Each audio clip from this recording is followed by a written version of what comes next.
What's up, everybody? Peter here. How is everybody doing? Today, we're going to talk about Scream 6. We got to watch Scream 6 over the weekend, and I have some thoughts about it, and I've been debating to even make this video or not, but I'm going to do it because I'm a huge fan. Just a disclaimer, if you guys want to leave comments below about your opinions, what you thought of the movie, anything, I just ask that you just don't attack others with different opinions or stuff that you don't think that matches up with what you think this movie is about or want it to be or was. You can say whatever you want in the comments, but please just don't attack each other. Just don't go down that rabbit hole. I'm going to be saying stuff that you're probably going to not agree with. Some people will agree with. It will be debatable, but that's the whole point of all this. You know, don't be scared to let your voice be heard. And that's why I wanted to make this video, because it's something different than I usually do on this channel. I play video games and stuff like that, you know, but I'm very passionate about this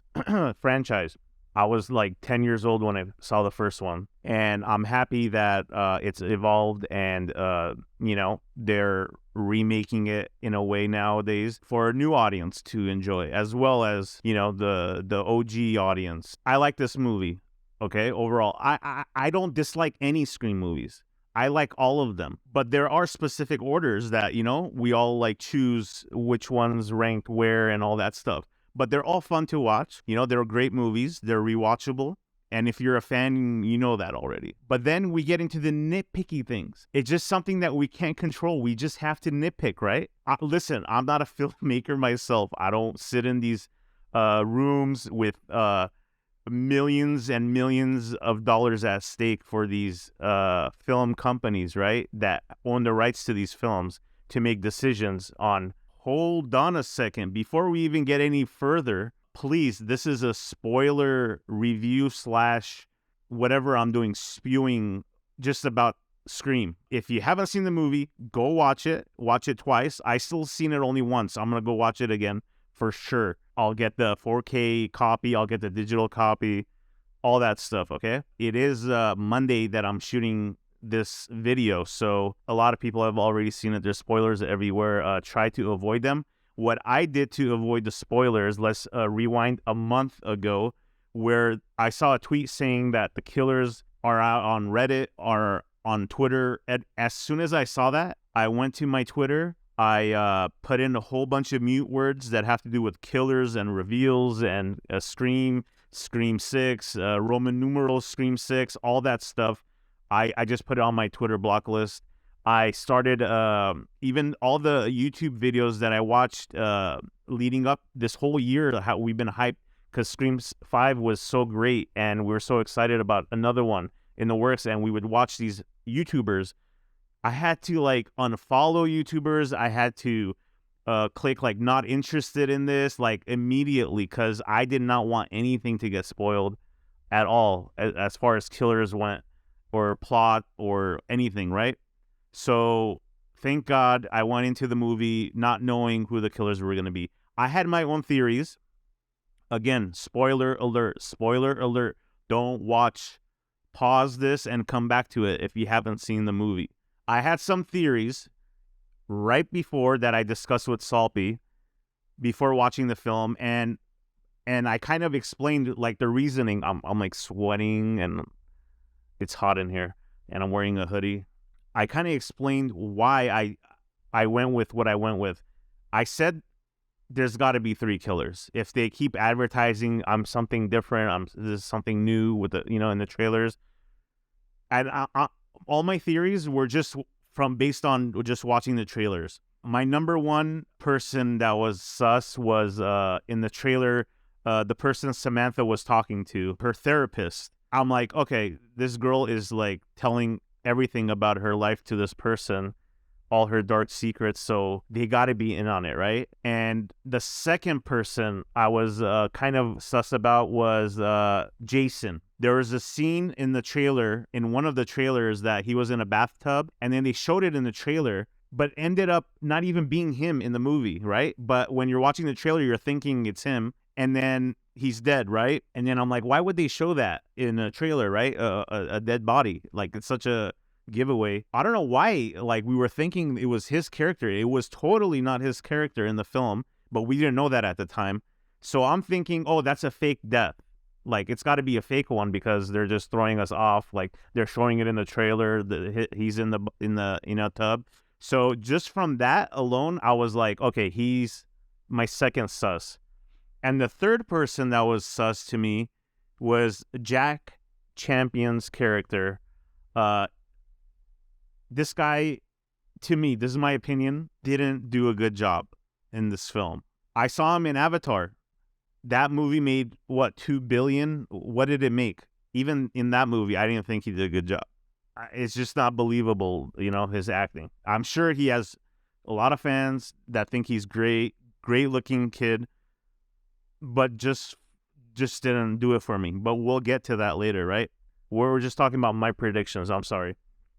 Just for the fact in the trailers that this guy was so tall, there was like a scene where he's in the middle and how tall he was. Just by that alone, I was like, okay, this is one of the killers. So those were my 3 picks to be the killers. So like the therapist, Tony Revolori's character, Jason, and Jack Champion's character, Ethan. So those were my 3 picks. I didn't make a video about it or anything, but you got to believe me, okay? You got to believe me. Again, there's things that I loved about this film. There's things I hated about this film. And then there's things that I wish, and we all wish, that we could be in that writing room and just like in the background and then just listening to like what they want to do and then just throwing in ideas from like a fan's perspective. But these guys that are making these movies, they're fans too, so they know all this stuff, right? You can't make, you can only do so much in this movie, in a 2-hour movie, right? Some ideas have to get cut and whatnot. And again, even with Neve Campbell's reasoning for not being a part of this film, and the time that like they knew they had to make this movie, and then they knew that it's got to be without her. I'm sure they were planning on making it with her when they were writing the next one. But just, this movie did great over the weekend. It's Monday. It made a lot of money. Pay this woman what she deserves and bring her back. I don't know how you do it, but just, I think she deserves it. Even if she's in a movie for 2 minutes, the stuff that I know it's a business at the end of the day. They gotta, the numbers are important and all that stuff, right? But if you're gonna keep making these movies with the merchandise, the games, the shows, the masks, all that stuff, she had a lot to do with it. Even though it's years past now, those movies did its thing. But you gotta just show her some respect to this woman that was so integral in this franchise being taken so seriously. She did phenomenal, right? In the past movies, we love her. I'm sure some people don't mind that she's not going to be in these ones going forward. Jenna Ortega is a huge, huge star. She's freaking amazing. And honestly, going forward, if you think about it, the movies don't really need Neve to return. They don't need Sydney to. If you just think about it, like money-wise, right? Because like you built these stars, and they've become stars in their own right in other projects now. Just like a year later, can you imagine? And you're starting to fall in love with these characters, just like we did in the years past. So moving forward, you don't necessarily, like, this proves, like, the amount of money the movie made over the weekend, it proves you really don't really need Neve back. But I think she deserves to be back. I think she deserves just to be a part of this franchise. It's a little weird, like, to bring her in the last movie and then not keep her around. I get the whole, she got her happy ending and stuff, but did she? Like, I don't know, because it's not a happy ending because of these ghost faces keep coming back, right? So as long as Ghostface is back, I feel like she needs to be back because it's like a yin and yang thing, right? Moving on from Neve Campbell, the opening scene, I was gonna say opening kill, but this movie is different in this sense, and that got me excited of when seeing how they unfolded this scene, this opening scene. It was a kill, but then it was a reveal, and then it was another kill, 2 kills actually, 3, 1 off screen. Poor Greg. Where where was I? Yeah, so we get what's her name? Samara Weaving's character from Ready or Not. That was a great movie, by the way. She's the first kill. In this dark alleyway, right? And then Ghostface comes in, and it's Tony, and he unmasks, and we see, and then it doesn't go to the whole, Scream logo scene, right? He actually stops for a second. You hear him breathing. You see the blood splatter on his mask, because if it were to even cut at that point, you wouldn't even have seen the blood splatter, right? Like, as soon as he swipes, like, it would have been like cut already to the logo, but then you see the splatter. So then you're like, okay, what's happening? And then you hear the breathing, and then he takes off the mask, and it's him. So I kind of got it right? Does it count? Is a ghost face? I got one of the ghost faces. So then we follow his character. He goes to his apartment eventually after running to Tara. And then we find out he's like a huge like Stab fan, just like how Richie was in the past movies. I don't know why I'm like explaining the movie. Like, I don't think I should be doing that, right? Let me just talk about like the stuff. Well, this is what I liked about the movie was the opening. The opening was great. I'm trying to think. I like the opening. We see like a dismembered Greg or Gary. Is it Gary or Greg? I think it was Greg in the refrigerator, and then Tony's character dies. I count that as 2 ghost faces right there. There's 2 ghost faces in the fridge, and then there's 1 on the phone, so that's 3 so far. And then the ghost face, that line where he says, "I don't give a fuck about the movies," and then he slashes. I think he says that, or does he say who gives a F about the movies? That was great. Opening, I'm like, okay, this is different. Let's see what happens. I think, unfortunately, after that, it's like pretty much the same as we usually get in Scream movies, where people are blaming or not pointing finger. What's her face? Mindy's character. Oh my goodness! Like, texting Ethan's character like, "Hey, Ghostface, you're Ghostface. We know it's you." Come on, man. You gotta please tone it down a little bit. So we get into this next scene right after the opening, and if you remember from the last movie, as soon as the first scene goes into the next scene after the title credits, it's a scene with Richie and Sam. And then Richie's the killer in that movie, right? So automatically I'm thinking, okay, we're cutting to the next scene. It's Sam, and then it's Ghostface. It's whoever that person is has to be Ghostface.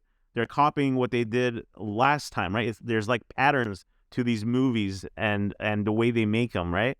So in my head, I'm like, oh, I'm right again. It's the therapist, And then as the scene is going on, and the way the therapist, Henry Czerny, great job acting, because that whole scene, I'm thinking, oh my God, he is the killer. The way he's reacting to Sam describing how good it felt to like kill Richie, and it went into details about it. He was getting so like unnerving. I'm like, dude, this is Richie's father. He is so pissed. Like, he just wanted to get confirmation, because I'm thinking Gale didn't write the book like she said she wouldn't do, right?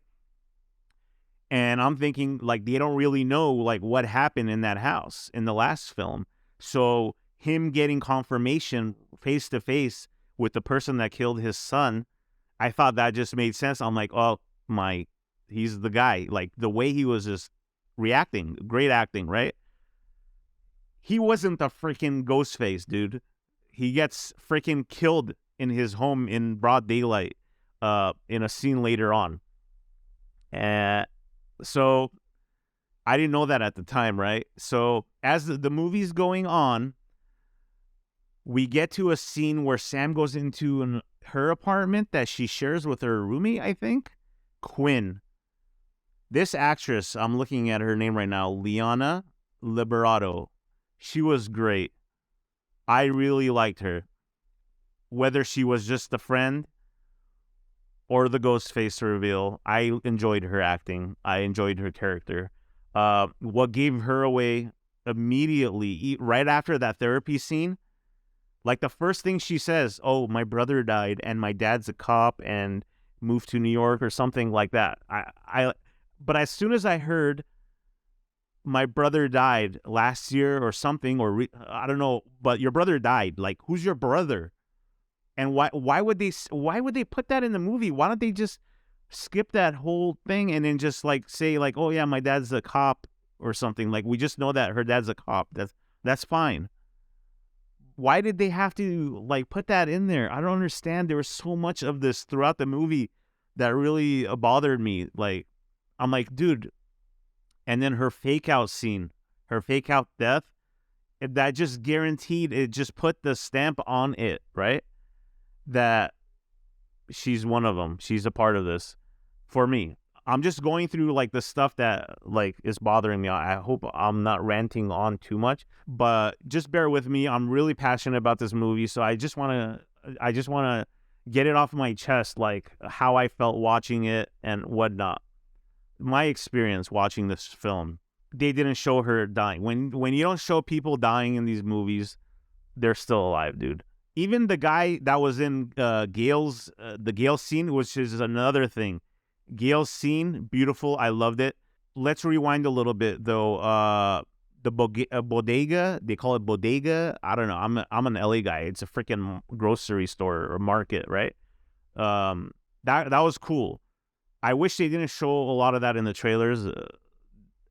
Even the subway scene, it lingered on like in the trailer, in the teaser, too much. Even though it played out differently in both, right? I did notice the Jurassic Park kind of reference in that scene with Ghostface going back and forth between the aisle, and then the angle you can see kind of like, I don't know how he didn't see a reflection of them like behind where they were, but that was a cool scene. And we had like an extra death that we didn't see in the trailer. There was an extra one in there with Ghostface. Okay, again, walking through that scene, tactical with the shotgun in the hand. Then I started getting like, wait, maybe I'm wrong about the therapist guy. Because he looked a lot older with the white beard, like. And then once we got introduced to Dermot Mulroney,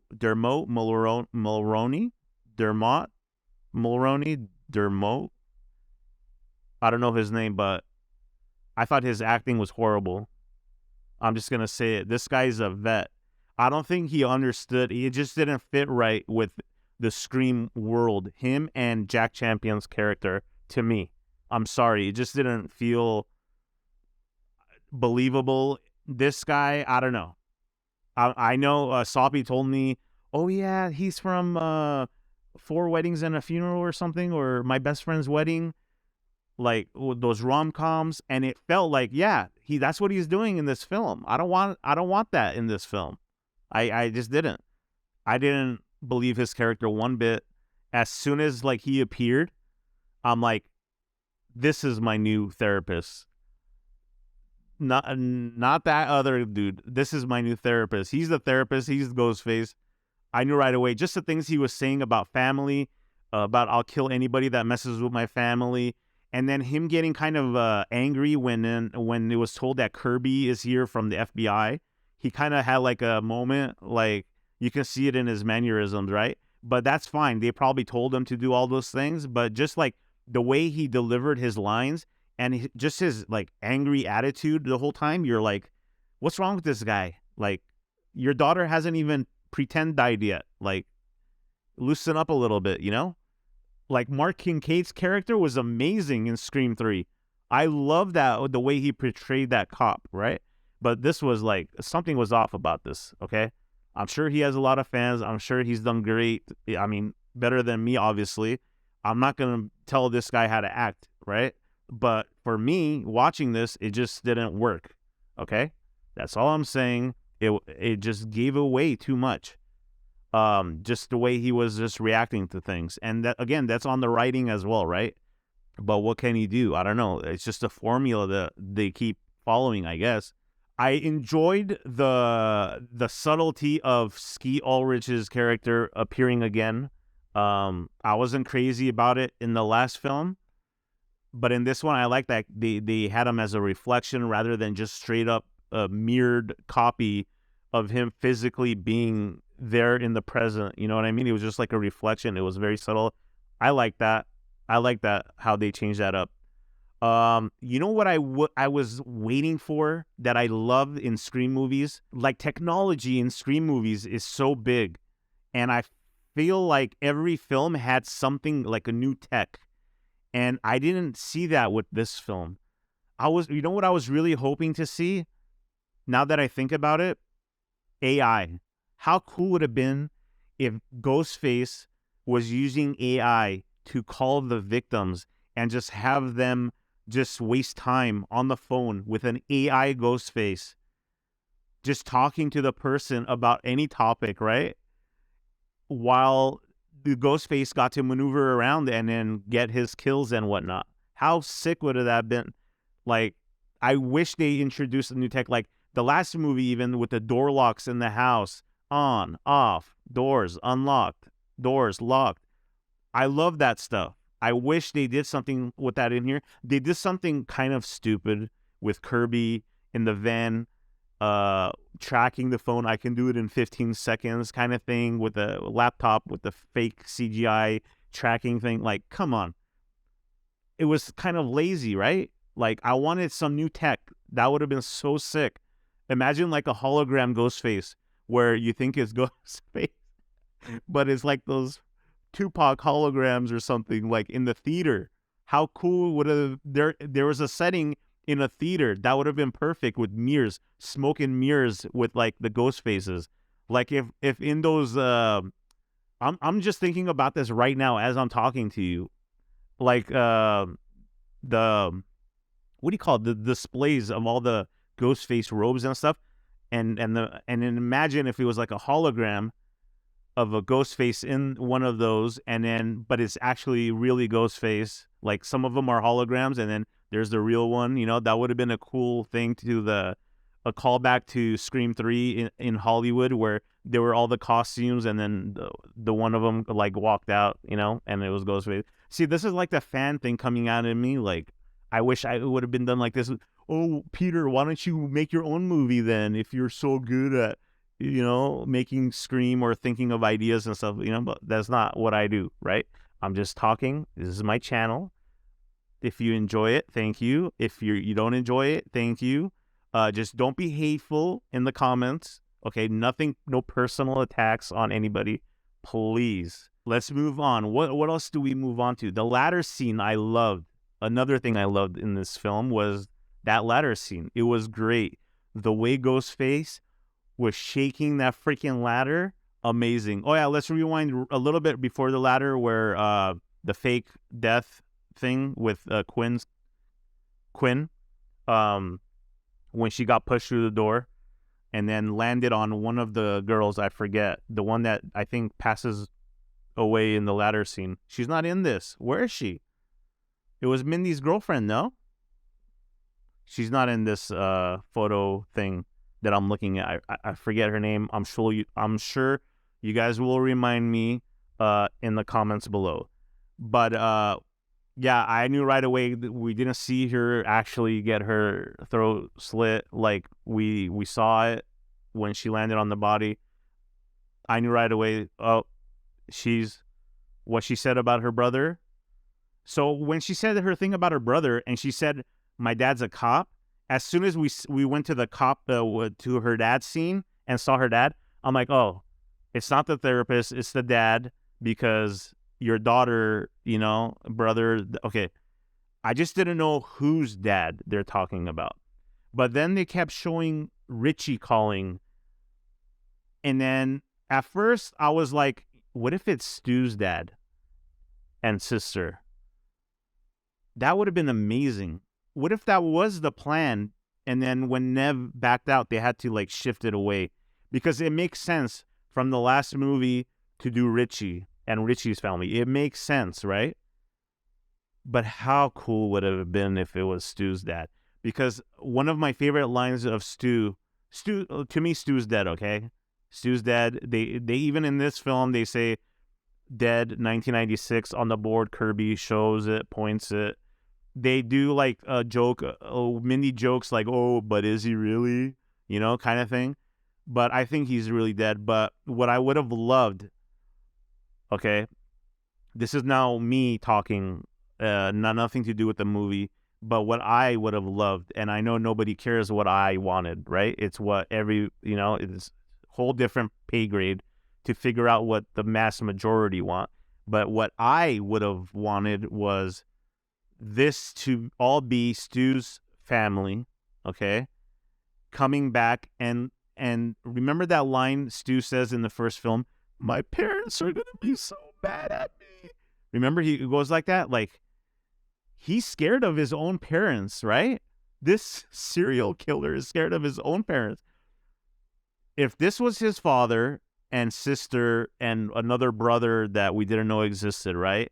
And then the whole motive behind it being maybe Sam's getting all the attention, and Sam and her dad get all the attention in these like films and these documentaries about serial killers, and Stu doesn't really get the spotlight, or they haven't been getting residuals from these documentaries that the studios are making. They're not getting compensated for their son passing or being killed by Sydney, or you know what I mean? I don't know. You could have come up with a motive, but for a second I thought that, oh, this is Stu's. But when I saw the phone ringing in Sam's hand, I shifted towards more of Richie, because I'm thinking, okay, they're making this is a sequel to the last movie, and the last movie, Richie, Amber, they were the main focus as killers. So that's when I was like, oh, this has got to be Richie's family, because she also said, I think my brother passed away last year, right? She also could have been lying, but like, why are you saying the truth, like, about stuff like that, for us to know and hint on it? Like, I still don't get that. Okay, so now we're moving on to, I have none of this written down. I'm just going off the top of my head and just looking at the cast photos and just remembering things to talk about. So I apologize if I don't have like a structure. I'm just rambling on. I'm already 30 minutes into this. Imagine if this was the film, there's only an hour and a half left in the movie. So we're almost talking as much as the film. Not really, but you know. So I'm going to go to the next thing that I was talking about, which was Courtney Cox's scene. Boyfriend gets, we saw it in the trailers, like just swooped away. We don't actually see his death. Is the guy alive? Is he dead? I don't know. Was he faking it? Was he like a, I don't know. I'm pretty sure he's dead, right? They just didn't put a face on him or anything out of respect, maybe for Dewey. Like, we didn't get much into that relationship. I don't know. Because she still had a photo of Dewey in the closet, so this was probably like a one night stand kind of thing, you know? Girls gotta do what a girl's gotta do, you know? So in that scene, I loved it a lot. I loved that she star 69'd his ass. That was beautiful callback to Scream 2. That was beautiful. I love that scene. I love the back and forth. That was so great. I wish she died. I wanted her to die. That was the scene. The way here we go. We're going to talk about, I'm going to watch something and then I'm going to review it now that it's out, and then I'm going to put my 2 cents in it. And then, but that's not how the real world works. You don't have that privilege to shoot something and then go back and then be like, oh, let's do it. Maybe that's why there's reshoots. I don't know. Maybe put me in before you do the... No. I don't think they do reshoots in these movies. No, they try to keep the budget as low as possible in these movies. That's how they make the bucks. But okay, but I'm gonna do it anyways. Okay, don't get angry at me. I wish they would have killed her as soon as Sam and Tara came in, and it was just too late. And then they saw Courtney like die right in front of them, like her head was turned or something, and then he just takes another glass shard and boom to the side of the head as she's looking at Sam and Tara's characters in the eyes. And then the guilt that Tara and Sam must feel from like not getting there in time to save her. You know what I mean? That would have been so crazy emotionally. Why are they scared to kill off these people, man? Which is what we're getting to. The subway scene with Mindy. I was like, what's happening? Ghostface is there, and then he's not. And then we see Jack's character, and then we don't. In my head, I'm thinking Jack's the character, but how is he doing it? Is he, because like from my, like I'm still going by what I thought before going into the movie that he's the killer. So I'm looking at him sus already. So I'm like, okay, wait, is he putting on the costume and then taking it off and then putting it back on again and then taking it off? It doesn't make sense, right? So it had to have been a second killer in there. So I'm like, okay, there's two of them in there. And then he's just not doing anything about it, obviously. And everybody's like knocked out, whatever. She gets stabbed, whatever. And then she ends up surviving. Why? I don't know why. You didn't need her to survive in that moment. It doesn't do anything. Why did she survive? Just kill her off. If you're going to kill her, I wish like Ghostface opened the emergency exit and just freaking chest kicked her off that freaking subway. And boom, that would have been the sickest death, subway death. You know, not the another stab in a subway scene. You were teasing such a cool like location, different locations, and I feel like the ladder scene was the best use of that. You know, of everything else was a lot of stabby stab. It's a slasher, right? But again, it's the sixth slasher in the series. Please, like, oh, I don't know, man. Ghostface, that knife is the signature, but like, again, like you could have stab, but then kick her off the train or something. I want to see something cool like that. And then the reaction of everybody in the subway car, like, what the heck just happened, you know, kind of thing. And then he, for some reason, saves her, I guess to just fool the audience, like, oh, help, just to fool us that, like, oh, it's not, he can't be the killer because he tried to help her, the kind of thing. I don't know. But I'm like, oh, no. The whole time, when I pick somebody, I'm like super sus on that person. Plus the fact that she kept pointing and saying, "Your Ghostface, your Ghostface, your Ghostface." It was too much. We move on to the third act, which was, I thought it was going to be like memorabilia of past stab movies when I saw the trailers. Because it's like, how do you get all the, it can't be real. How do you get all this stuff unless you're in law enforcement? Yeah, that was another giveaway. Whenever they said in the film that these were actual like evidence, like who else would have? And then the way he was walking around, acting like he doesn't know, like, oh, this fool is the one that like financed this stuff. Again, like who else would be able to purchase all this stuff? Like Stu's family is very rich. Like it would have been perfect. I'm going back to my thing, my theory or my wish for this movie, but it is what it is. If it was Stu's family, that would have made total sense. Even though they're begging for more money for the studios for using their son's likeliness in the films or the documentaries about his son, and they still want more money. You know what I mean? The rich only get richer. So that would have been so cool if that was the thought process. But who else would be able to afford being able to finance all these props and stuff, right? But these weren't props. They were freaking stolen evidence. Why wouldn't, like, Sydney's character or Gale's character be notified, hey, by the way, we're missing some evidence from these past killing? I don't know. Again, we don't have to get that nitpicky when it comes to that, I guess. So let's just move on. The reveals were horrible. But right before the reveals, another person that should have died, man. Chad. What a beautiful scene. What a beautiful kill. That was great. The knife swipe together. Dude, this guy got stabbed like 25 times on each side of his body. And they were going like up and down too, right? Dude, it was a great emotional scene. I wish I wanted to get emotional. I mean, you've built up his character enough that people will get emotional if you kill them off. It was a scene where he was protecting Tara and Sam. It would have been a great way to go.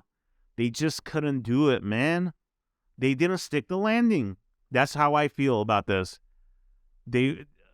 Oh man, it would have been so good, man. Courtney, Mason, Mindy. I mean Gale, not Courtney. Chad, Mindy. Sorry, I'm mixing up the characters with their freaking real life counterparts. But man, those 3 deaths, that would have been something. Like, oh, like that would have been really different. That would have been really, really, really different. Then you would have got sister back, Randy's sister back for the next one, maybe. If you got them killed, oh, she would have been mad. Dude, why did he survive, man? I know the Scream movies, they show that, they can survive these stabs, but, like, come on, man, that's way too many stabs to survive. Please, man, don't make that an excuse. Don't use that as an excuse because these movies are always been like this and whatnot. We know what these movies have been like. We love those movies, but you keep telling us that this next one is going to be different. And it gets us even more excited. We're already excited. It gets us even more excited, and then we watch it, and then that's what makes some of us disappointed. A lot of people love this movie. I love this movie too, but I also didn't like it. That's the hard part, is finding a balance to these films, I guess. But I'm still gonna watch it again. I'm still a huge fan of these films. I'm a fan of the people making them. I just wish they did it a little bit differently, and that's just me being selfish. Now to the reveals. What the heck was that goofy reaction to, like, let's see some serial killers that are, like, not, like, so goofy. They're more serious, maybe? I don't know. It just didn't. Jack Champion's, like, reveal didn't do it for me. Dermot Mulroney's character didn't do it for me. Ha ha ha ha. Dude, it felt like 30 minutes, like, just like how I'm ranting right now about every little thing. That's what it felt like listening to Wayne Bailey, it says here, to Detective Bailey, like, just explaining every single thing. I had to replace her body with a fake one before anybody else came in or something like that. And the motive about, in the beginning, when he killed Tony's character, which I think it was him that... you said, like, who gives a fuck about the movies? But now you're talking about, oh, Richie, we wanted to finish Richie's movie? Or did I misunderstand? I might have misunderstood that, but the movie was playing on the thing, so they cared about it, no? Enough to, like, show it there? And then it looked like the actual movie, like, was finished. This is the little things I need to watch it again to, like, like actually focus on the dialogue now than rather than trying to figure out who the killer is, because that's what when I watch these movies is like, maybe that's a flaw, is not watching them the way they want you to watch it, but just trying to always figure out who it is. It is what it is. That's how I watch it. That's the fun of it, and for me. But the whole movie thing, it said directed by Richie. What's his last name? I forget his last name. Kirsch, maybe. But it said like the movie was finished. So did Jason and Greg or Gary, whatever his name is, were they able to finish the movie? Is that what that was? Is that what the dad was helping them with the props and stuff to finish the movie even after his son passed away? And is that what was playing on the screen? Let me know in the comments. I'd appreciate it.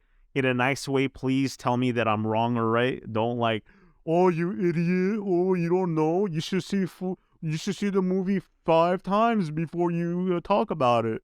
Come on, bro. Give me a break here. I'm talking about a movie that I'm very passionate about. Give me a break, bro. Okay? Okay, anyways. I didn't like the reveals and the motive. It was a direct copy of Scream 2, which again makes sense because Scream 5 was a copy of Scream. It's introducing a new generation of people to the films. It makes sense. It makes sense to copy Scream 2's motive, revenge. It makes sense. But you keep telling us it's going to be different. So then you go back and do the same thing. I don't get it.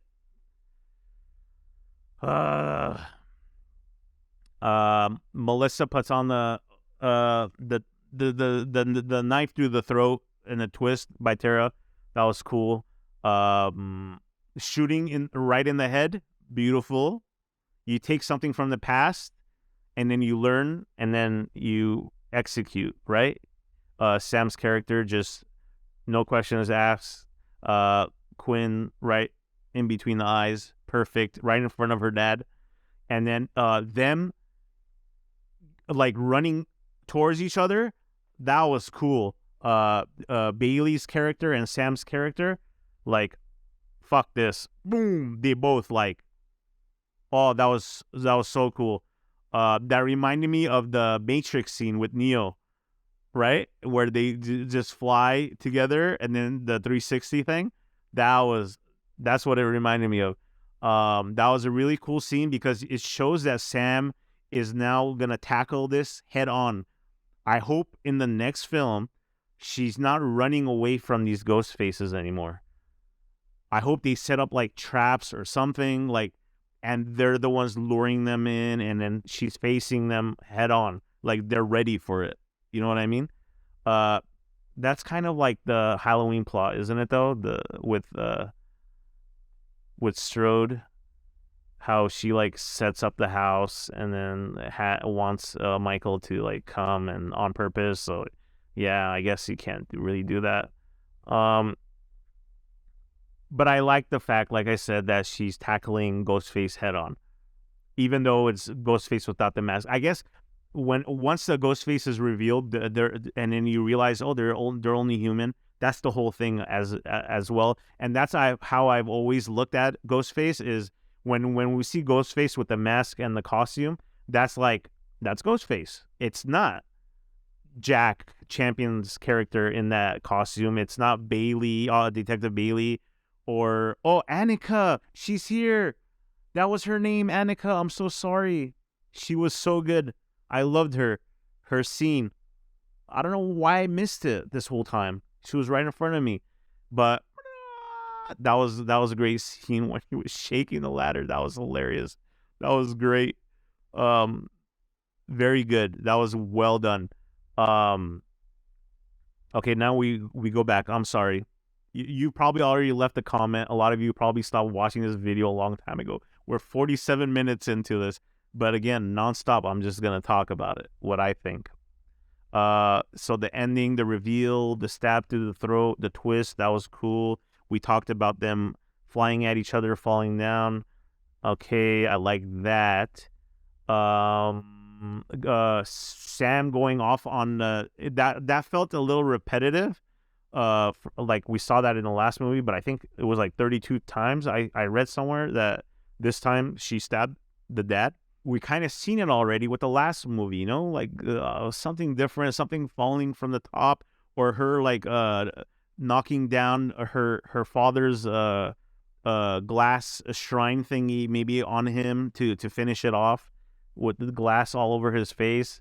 And that kind of keeps him alive for another last minute like scare, rather than Ethan running with, it was too obvious it was coming. I was like, okay, it's not going to be Quinn popping up. It's got to be Ethan's character, if not the Bailey still being alive from all the stab wounds and stuff. But dude, I kind of forgot, how did Bailey actually die? Oh, he got stabbed, right? In the eye? A final stab to the eye. So he's dead, right? So the only other person was Ethan. Wait, didn't we already see that earlier with the therapist too? Like the similar kill, or am I wrong? Did they both get stabbed through the eye? Or was one of them somewhere else? Let me know. This is a little... Here's another thing that like kind of... I don't remember it specifically. Again, why don't I remember it specifically? Is it because I only watched it once, or it just wasn't that like memorable? You know what I mean? Certain kills are memorable, and some just like you just don't remember. But again, the whole stabbing so many times is just showing like she's done it again. She did it before. She's doing it again. That's still in her, right? I get that whole aspect of it. Her calling him with the Ghostface voice was a little weird. Why don't you just show... what did they... I don't know. Another thing, let me know if they did, but the red light, did they show a red light on her mask before she took off her mask to reveal herself? Because all they need to do is show a little red light, and then we would have been, oh yeah, makes sense, because the mask is what changes the voice. You know what I mean? That's the technology they've been using. Like from the last movie, they showed when he's walking the hallway and turns on the voice mask is now built into the mask itself.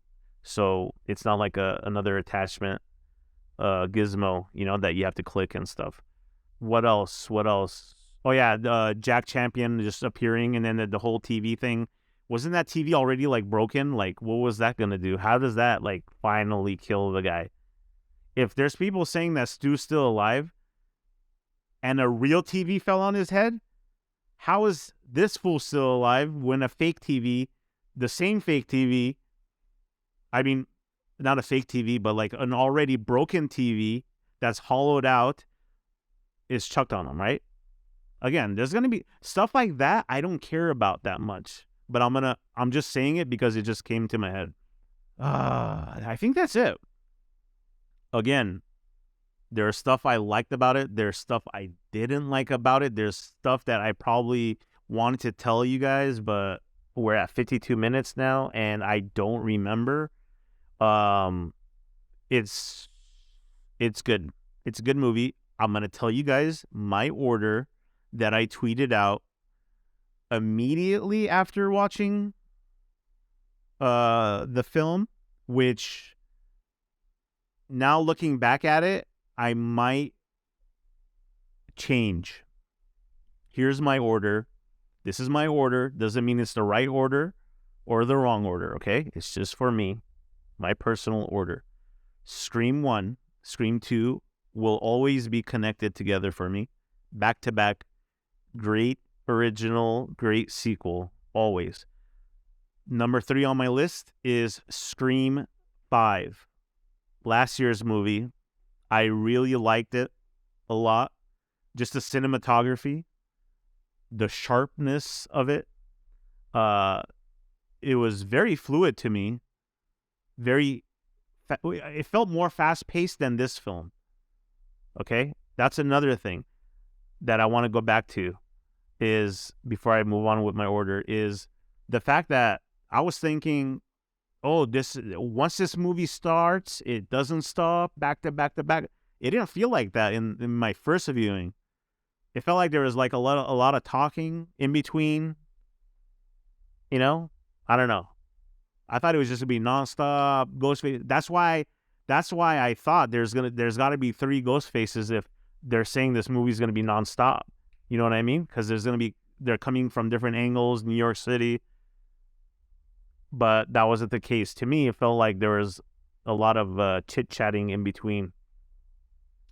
Okay, back to the order. So Scream 1, Scream 2, Scream 5, or Scream 2022. And then I have Scream 4 as the one after that. And then Scream 6 and then Scream 3 as the last. But now looking back at it, I think 4 and 6 can be swapped. Because I need to watch it again. I need to watch this movie again. The one thing that I don't like about Scream 4, the way it looks. It's too soft. The image is too soft. It's too bloomy. There's like this like filter on it that everybody's using on social media back then, or I don't know what it was back then, like the sitcoms or what it was, but they just wanted it to look like that for some reason. That movie was gory as heck. I thought it was more gory than this one. I think that scene with that, I forget her name. Look, I'm a huge Scream fan, but like I'm not good with names. Like I don't remember like the names of the characters. A lot of like the throwaway characters, I don't really like study it like that, you know. But that girl in the scene where Ghostface was hiding in her closet with and then Hayden was on the phone with her, you know, back and forth. That girl got destroyed. That was I think the most brutal kill in the Scream franchise, no? But yeah. I don't know. They're great movies, dude. I swear, I love these movies so much.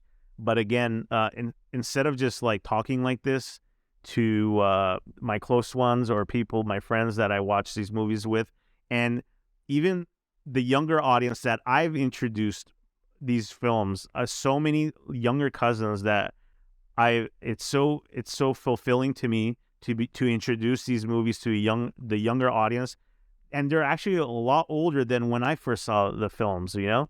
But again, with these movies, we went and we watched them in the order, and I didn't say anything about the movies. I let them come up with their own rankings and stuff. It's so fun to do that with people that haven't seen these movies.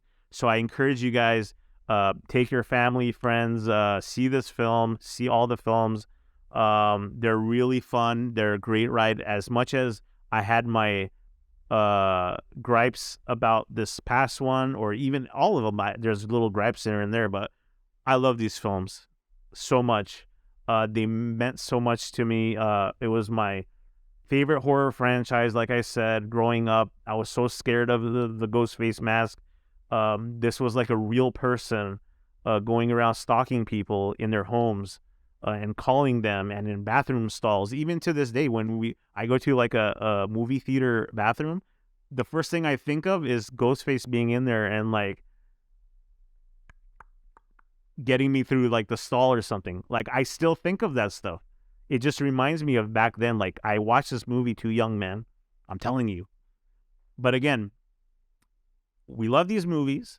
I appreciate to hear what you have to say in the comments below about it, your own opinions.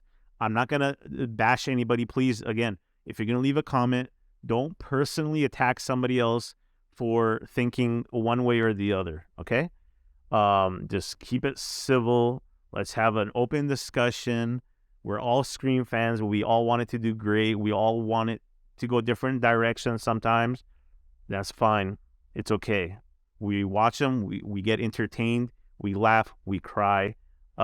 We make fun of it. Ha ha ha ha. What an idiot. Why did he do that? Why doesn't Sam have a gun with her or a knife at all times, 24/7? Why isn't there any cops roaming around? We can go on and on. Why this? Why that? You know what I mean? But it's fun, man. These movies are freaking fun. If anybody that's involved in the films watch these, just know that we appreciate what you're doing and keeping this franchise alive. And I know it has a lot to do with us too, going and watching these movies and being fans and making videos like this to generate interest and bring a community together, right? I mean, look, life is short, and when things like this come out, it's really fun just to go and watch these films and just turn off all the noise around what's happening in the world and stuff, and just see this like made up, movie. You know what I mean? So thank you for that. Put me in your next movie, kill me, do whatever you want. That would be awesome. Until next time, hit the like button, subscribe, turn on notifications, check me out on TikTok at PETERSARK, on Twitter at PETERSARK, or on Instagram at Peter the Leader, because somebody took PETERSARK. So now I have to have Peter the Leader as well. I'll see you guys. Peace.